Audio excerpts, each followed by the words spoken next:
What up, Wizards? It's Dev, and we got one more mom spoiler video for us because today was the common dump. As usual, Wizards just kind of unceremoniously end spoiler season by throwing a bunch of commons at us. Like, here, look at these. Like, they're not very good, but it turns out, as usual, some of them are pretty good, and we've sifted through that rough what to find them diamonds for you. There are about 20 cards today that I want to look at, and it's kind of nice to end spoiler season because it feels like a regular old spoiler video. It's kind of nice. There's no battles today. There's no cards that transform or anything like that. Just a bunch of normal Magic cards, which I kind of like. So let's take a look at the best cards from the common dump. Now we'll just kind of roll around the color pie in order here, starting with a couple of removal spells in white that caught my eye.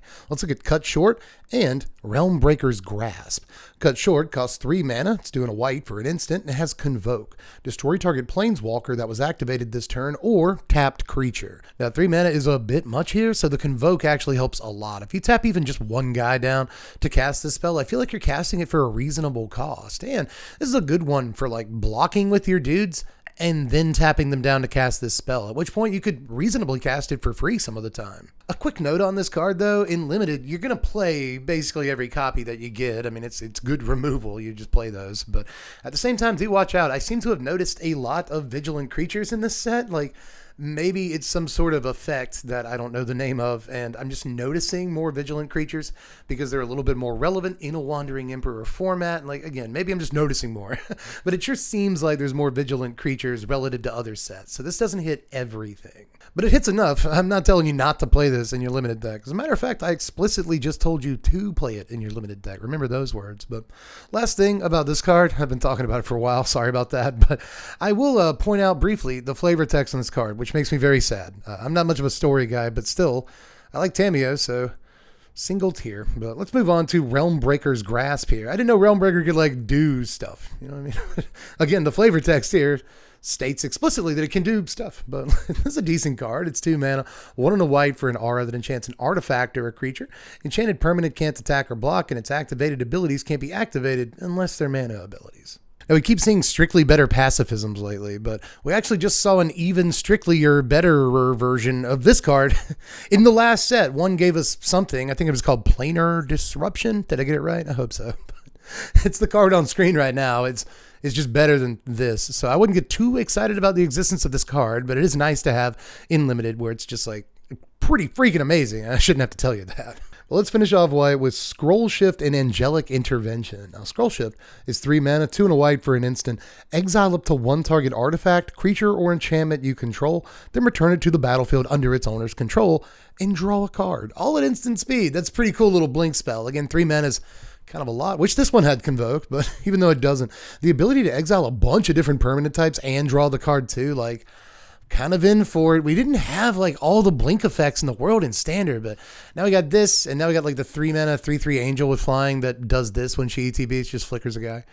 And like, we're actually getting back to blink and stuff a little bit in Standard. I like it, you know? So we don't have like all the most abusable ETB triggers in the world like we have in the past, but we had some pretty good ones. So like Selesnya with Titan of Industry and Workshop Ward Chief or something like that. We're going to be blinking some guys. We'll figure it out. I just like having blink back on the menu in the first place with cool cards like this. And this is a pretty cool card. Also kind of like the way this interacts with like backup creatures in Limited. Just throwing that out there. Just a cool little card, man. Like in a bunch of different formats. Like could be Commander playable because of the spread of permanence that it exiles. But I'm sure that I'm missing a better card. I'm sure that I am. But still, I could see it seeing some play in like multiple formats. Just a nice little blinker. But we'll move on to Angelic Intervention. This is 2 mana. It's 1 and a white for an instant. Target creature or planeswalker you control gains protection from colorless or from the color of your choice till end of turn. If it's a creature, put a +1/+1 counter on it.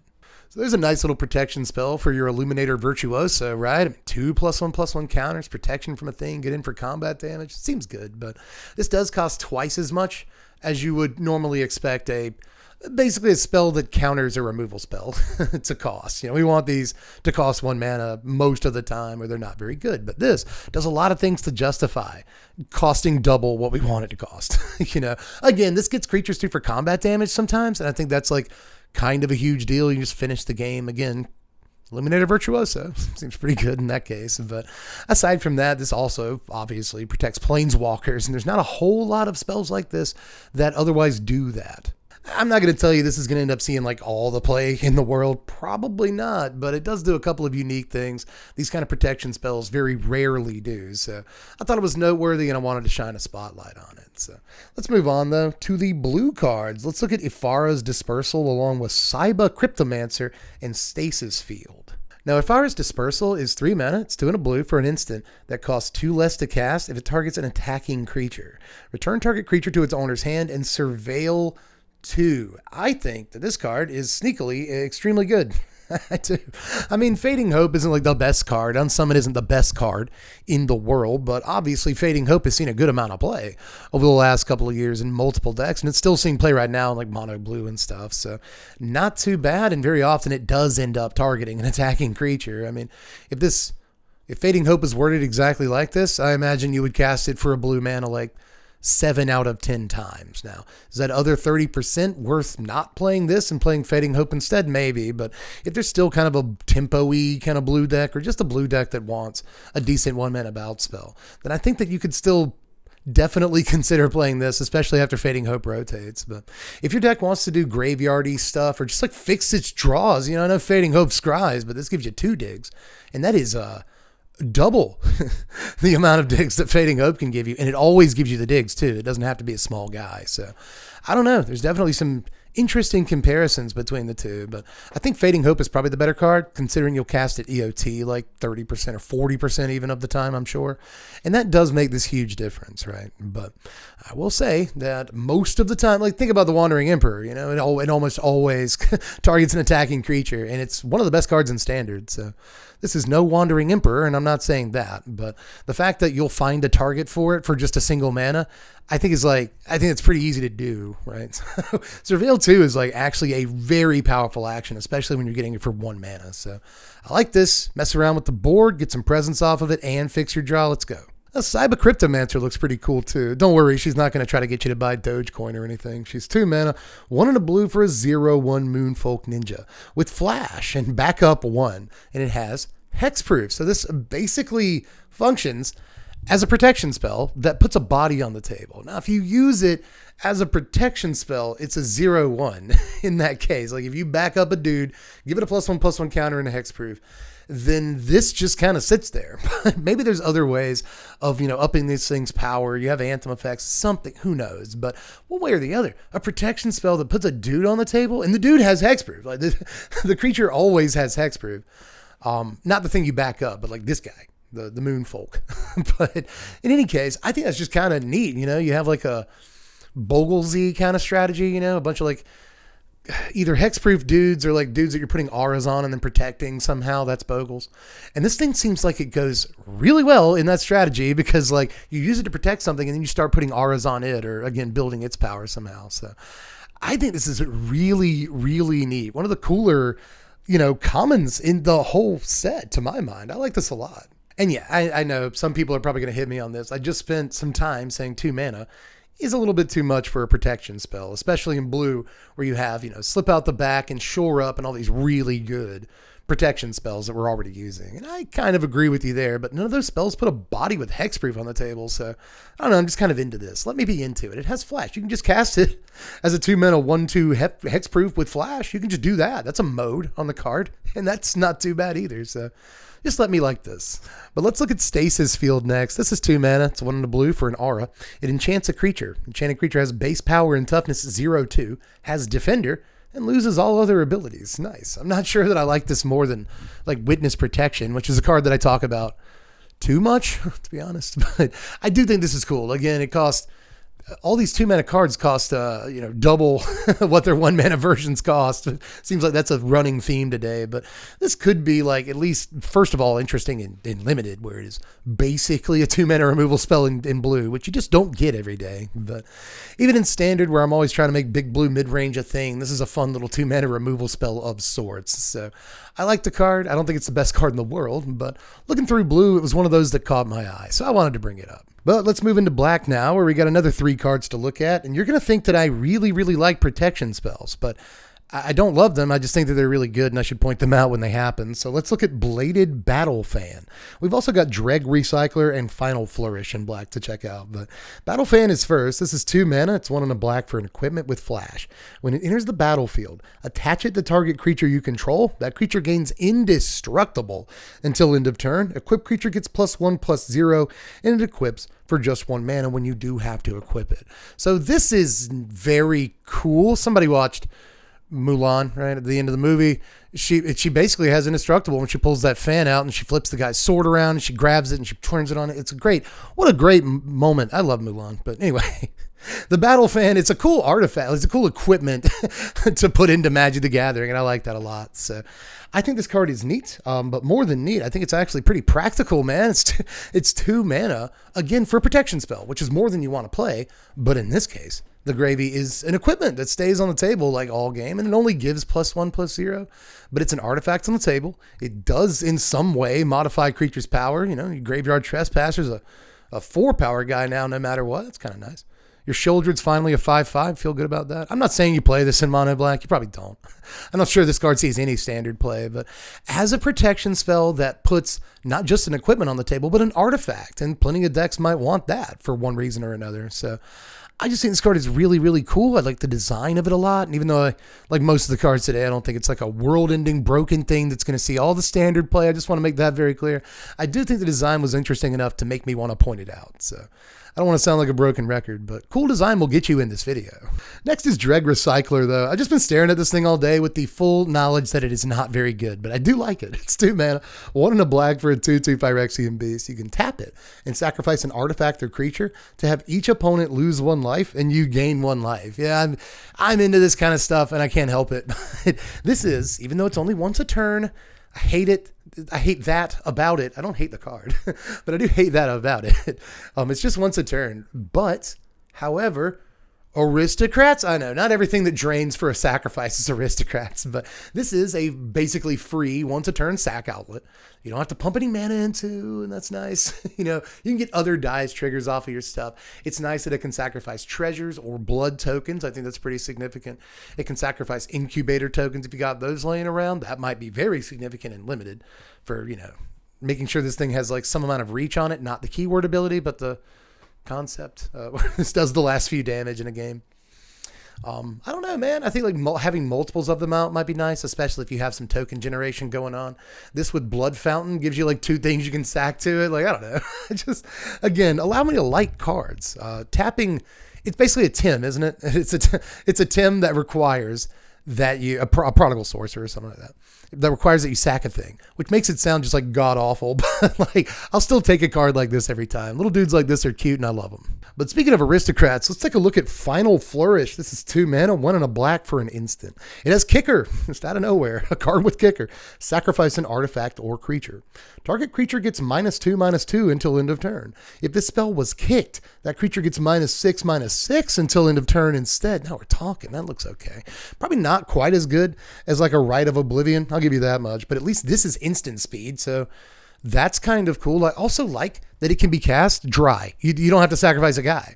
If you don't want to, if you can just kill that, X2 or whatever, you might as well just do that without sacking a dude, unless, again, you're in a situation where you'd like to sack a guy, and that happens a lot in your, LSO core decks and stuff. So most of the Aristocrats, like sacrifice deck stuff that we've seen, looks pretty limited centric in this set, and I haven't been like too excited about like, oh boy, LSO Core is finally going to be a good card in Standard. I haven't really said that much in this video or in this spoiler season yet, and I neglect to say it here too. I'm reticent to make that claim, but this is a pretty good spell for a deck like that. If the only creatures I have are Vron or LSO Core, something I don't want to sacrifice, I can kill their X2 with this. I'm totally fine with that. But if I do have like a wedding announcement token or some garbage, I'll kill your Shieldred with this, and I'll get a sacrifice trigger. Like, seems good to me. I think the card is probably worth some experimentation.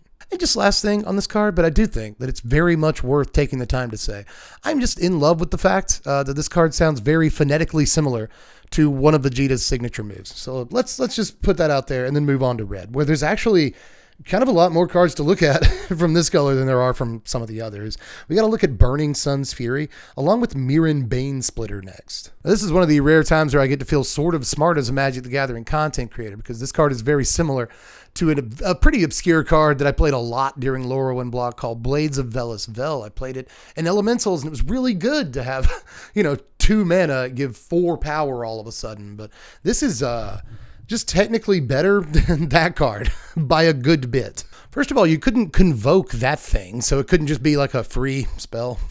That makes it leaps and bounds better. But if I remember correctly, Blades gave the creatures all creature types until end of turn, which is dumb. I think it mattered in the Elementals deck, but it doesn't actually matter that much.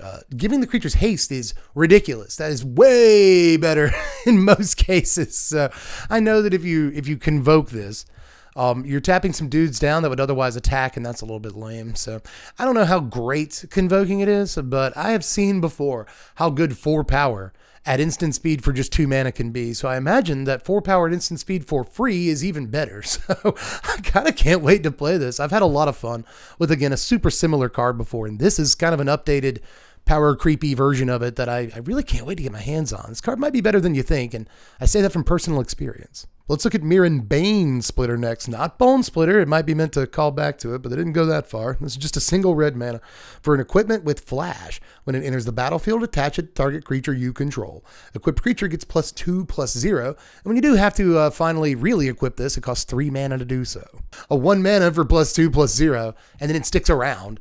And you can play it with flash. It's good. That's pretty good. I imagine that maybe the, red-based artifacts deck with like Patchwork Automaton and stuff is it's coming along. Maybe red-white artifacts. Something like that, because this is really tempting in a deck like that, where it eventually, if it's the first artifact you play after Patchwork Automaton, he's immediately pretty big. He's like a 4-power dude with just this one spell. I love that it attaches, just like the fan we looked at. It attaches when it ETBs. I tend to really like equipment like this, especially when they're cheap. And it really doesn't get much cheaper than this. So I think this card actually shows a good bit of promise. We got 3 more red cards to look at, and they all remind me of other cards. Let's look at Trailblazing Historian, Volcanic Spite, and Wren's Resolve. The Historian is 2 mana. It's 1 in a red for a 1/3 human shaman with haste, and you can tap it to give another creature haste until end of turn. What a cool card. This one reminds me of other cards less than the other 2 cards on screen, but it still kind of reminded me of a cheap Reckless Stormseeker that's still not super good at attacking. But if you play it on turn 2, you can probably poke in for an attack a lot of the time, and then on turn 3 you can start giving things haste. Again, I don't think this is anywhere near as good as Stormseeker. It doesn't attack as effectively itself, which is something that a creature in mono red should be able to do. So I'm not in love with the dude, but I do kind of like his design. For a 2 mana dude, you can do way worse than this. Now, Volcanic Spite is 2 mana. It's 1 in a red for an instant, and it deals 3 damage to target creature, planeswalker, or battle. You may put a card from your hand on the bottom of your library. If you do, draw a card. So this is a strictly better. I said the thing again. I've had a lot of cause to say in this video. It's a strictly better Fire Prophecy, which was already kind of good. I played Fire Prophecy in a bunch of decks when it was in standard, and I'd probably play it again if it wasn't standard. Here's the thing. It is now. This does take damage, or, does damage to battles, which is actually kind of important. I've got a whole thing about that where I don't necessarily love spending a card on killing a battle. I know a lot of people are like, oh my God, this card kills a battle. Just play it from your hand. It kills a battle. Yeah, it costs you a card. I think I'd rather attack battles with creatures if I had to, but it is somewhat relevant that it does that. It kills planeswalkers and stuff. Again, just better Fire Prophecy. There's not much more to say about it, because Fire Prophecy was already a pretty solid card. But we'll move on to Wren's Resolve here. This is 2 mana. It's 1 in a red for a sorcery. Exile the top 2 cards of your library. Until the end of your next turn, you may play those cards. That sound familiar? So I'm pretty sure this card is just exactly Reckless Impulse. It's not any better, it's not any worse, but it's Reckless Impulse. But in case you didn't know, that card kind of needs a reprint in paper. It is a common. Reckless Impulse is a common, and it's $1.25 for some reason. I'm sure, I guess it's important in some deck or another, but it's a good card. That's probably why it's so important. It's only been printed the one time. That probably helps too. So I can see why they felt the need to reprint a common that I didn't know was so expensive for a common, but here we are, Obviously, this is pretty good. Pretty good card. That's about, because Reckless Impulse is good, right? So we're going to have it after Reckless Impulse rotates. That's a takeaway. It's important. Let's move on to green here. There's 4 green cards to look at. So let's start with Atrax's Fall and Cosmic Hunger. Atrax's Fall is one of those cards you can just kill a battle with. I was just talking about these. It's 2 mana, 1 and a green for a sorcery. Destroy target artifact, battle, enchantment, or creature with flying. This is main deckable and limited. I'm fairly certain this is going to be main deckable. It hits 4 different things, man. And like it hits incubator tokens. Obviously it hits battles. It's like the cheapest way to just blow any old battle off the table, which is probably relevant. I mean, plus that's the other thing is usually these spells account for things that are in your opponent's deck and none of the things that are in your deck, right? So I will say that about this. You can actually control what's going to be in your deck and play this card. Like you can play like 4 battles and know this card is definitely going to have, a castable mode on it in a game of Magic in limited. So I think that's a huge difference too. And honestly, this costs like 1 less mana than stuff like this normally cost, and they put an extra permanent type to kill on it. Main deck this card, I'm like 90% sure. Cosmic Hunger is 2 mana. It's 1 and a green for an instant. Target creature you control deals damage equal to its power to another target creature, planeswalker, or battle. So not long ago, we got Master's Rebuke, which is just if I'm not mistaken, a strictly better Rabid Bite. I'm fairly certain. And this is just a strictly better that, it's a Master's Rebuke. It's instant speed. It bites a thing rather than fights a thing, and it can hit battles. Just what a wonderful card. What a great card you are, Cosmic Hunger. I'm glad I like the art on you because I'm probably going to be playing you. I mean, if I'm going to be looking at it so much, and I probably will because I like the card, it helps that I really enjoy this color palette that they used. But anyway, let's move on to Portent Tracker and Wary Thespian. Now, Portent Tracker is 2 mana. It's 1 and a green for a 1/1 Satyr Scout. You can tap it to untap target land, or you can tap it to choose target battle. If an opponent protects it, remove a defense counter from it. Otherwise, put a defense counter on it. Activate only as a sorcery. A little bit of a boo on activate only as a sorcery, but otherwise, this is a solid card, especially compared to some of the other stuff we saw in green today. I mean, it's a dork. It's a 2 mana guy, and amazingly, it can untap things like, Gaia's Cradle, Gaia's Cradle, I don't know, but it can untap a Cradle. That's always worth at least pointing out, and other things that can tap for multiple mana. This guy can untap Nykthos, whatever you're into, so good to have dudes like this around, but at the very least, he's definitely a dork, and this is, well, I don't mean that in like a derogatory way. I mean, he's definitely a mana dork no matter which way you slice it, and he can do cool stuff. We just saw Jolriel, which is going to be in March of the Machines Aftermath. And you could say, play Jolriel on turn 4 and then untap a land to swing with after Jolriel like animates it. So that's kind of nice. There's some cool things, again, that this can do. Wrenn and Realmbreaker, if this is your turn 2 play, you can play Wrenn and Realmbreaker and then untap a 3/3 basically. And that's kind of interesting too. So there's neat plays with this guy, and he might actually see a little play in standard here and there. But let's move on to one of my favorite cards of the day, and I can't help that. I'm not calling it one of the best cards. I'm just saying I like Wary Thespian. It's 2 mana, 1 and a green for a cat druid. It's a 3/1. And when an ETBs or dies, you surveil 1. Ooh, what a neat little card, man. A 2 mana, 3 power thing. And it's just a 2 mana, 3/1. And typically those aren't very good, but they've been putting more and more gravy on them lately. And this is delicious. We've got some 2 mana, 3/1s in standard that are probably better than this, and they still don't see all the play, right? Like Blade of the Oni and Cathar Commandos see sparing play here and there.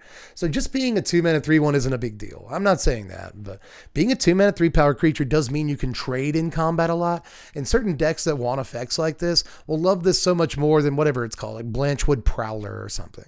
Like in Stickfingers, Urborg, whatever, a deck that wants to fill its graveyard, the Milkshake decks that want to bring their boys to the yard. This looks pretty decent, man, because it's going to trade in combat, put itself in the graveyard to count towards Lurgoyf and Stickfingers and stuff. But it's also going to put 2 more things in your graveyard, very likely creatures, or, keep your draw on top, whatever you want to do. Like if your next draw is Lurgoyf and you need that, or your next draw is removal spell and you need that, keep it on top. Surveil is a really, really cool ability that's basically super scry. So in some decks, it's basically draw a card if you can access your graveyard, right? So I really like Surveil as an ability. I think I've gone down that path before and spent 10 minutes telling you how much I love Surveil. I'm not going to do it here, but again, for those decks that want to fill their graveyard and have like a fairly statted creature that can actually trade in combat and not just chump. This dude is really good. So I got like 2 decks I want to put this dude in day 1. But there's one more card I wanted to bring up today just because I wanted to include a colorless card. You know, we got like, 6 of them, something like that. And none of them look too good, but I do like Halo Hopper. There's multiple reasons I like it. You know, it kind of looks like a Porygon, but like a Magic the Gathering version of a Porygon, just slightly. It also kind of reminds me of Frogmite, again, in like a very sideways kind of way. But anyway, Halo Hopper is 3 mana for a 3/2 artifact creature that is also a frog, and it has Convoke. So, you know, a little bit like Frogmite. It's an artifact creature. It's a frog. It's got 2 toughness. You can cast it for free if you got enough stuff on the table. Just give me Frogmite. Give me that comparison. It's nowhere near as good, I think, in most cases. But hey, you know, in Affinity, sometimes you're tapping down creatures. It's not unheard of. So, like, again, this guy isn't Frogmite, but he is still going to be like a 2 mana 3/2 some of the time in Limited. That's pretty good. And sometimes in Limited, he might even be, you know, a 1 mana 3/2, which is a very good deal. I really like this guy. Again, there's going to be a few cards in this video that you should just allow me to like, right? Allow yourself to like, bring some joy into your life and look at this card and be like, it's a frog. Look how pretty the art is. What a cool card. Can you just appreciate good design some of the time? Sorry for laughing. It's just, it is what it is. The whole reason this card's here is because I wanted to include a colorless card, and this one just jumped out at me. No pun intended, although a little bit. Hello again. Now, that is actually, for real this time, all of the cards in the set. From what I understand, maybe tomorrow there'll be more, and we're just in some kind of weird Groundhog Day.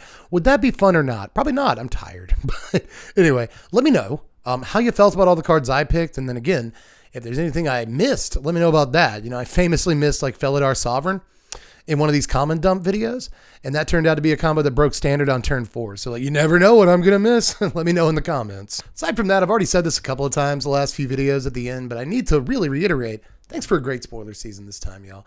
If you're new around here and you're just like, oh, I like this guy or whatever, like, make sure you subscribe, because this is actually where the good stuff starts. Sometimes people just watch for the spoilers or whatever, and then they stop, the viewership falls off or whatever. But this is actually the best time of the season. I'm not just pitching it. I really believe that. This is like the top 10 sleepers videos coming up soon. It's my favorite video to do all season, every season. We're doing the top 25 cards in the set, top combos. I spent $5. Like, this next like 2 weeks or so of the season is like my favorite time of the season. I get to make some fun videos. So make sure you're subbed to the channel, hit the bell for the notifications, all the stuff. Like the video on your way out. Check us out on Twitch, where we play some Magic on Sunday evening. That's Easter Sunday, I guess. At some point that evening, I'm going to fire up the Twitch and go live, and we're going to review every single card in the set. We're going to speed run it. We do this every now and again, and you guys have fun with it. It's grueling for me, but come experience that. And if you're not there, we'll put it on the YouTube channel. Don't worry. But it's a thing that we do. If you want to see me prostrate myself and limp over the finish line at the end after about 3 hours, come check out Twitch. We're going to be doing that on Sunday. Aside from that, obviously you can pitch in for the channel over at the Patreon. Support means a lot to me.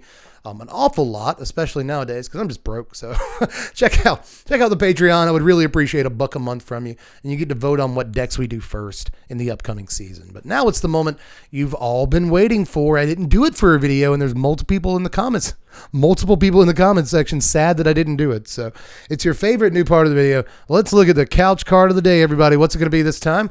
Not looking. What's it going to be? What are you? You're way under here. What are you? Oh, it's a Naya Charm. It is a Naya Charm, everybody. That's not bad. That's not a terrible couch pull to get a Naya Charm. It is Naya colors for an instant. Choose one. It deals 3 damage to target creature, or return target card from a graveyard to its owner's hand, or tap all creatures target player controls. That's not bad. 3 mana, you get to bolt something, or you get to regrow something, or you get to just tap all your guys down in alpha, or your opponent's guys. So that's pretty good. I'm going to sleeve that up into the video so we don't pull it again. But yeah, I'll take Naya Charm. But anyway, that is the video for real this time. Love you guys, and I'll catch you cats later. I'm Dev from the Blaze. Thanks for watching, Wizards. Spread love and be kind.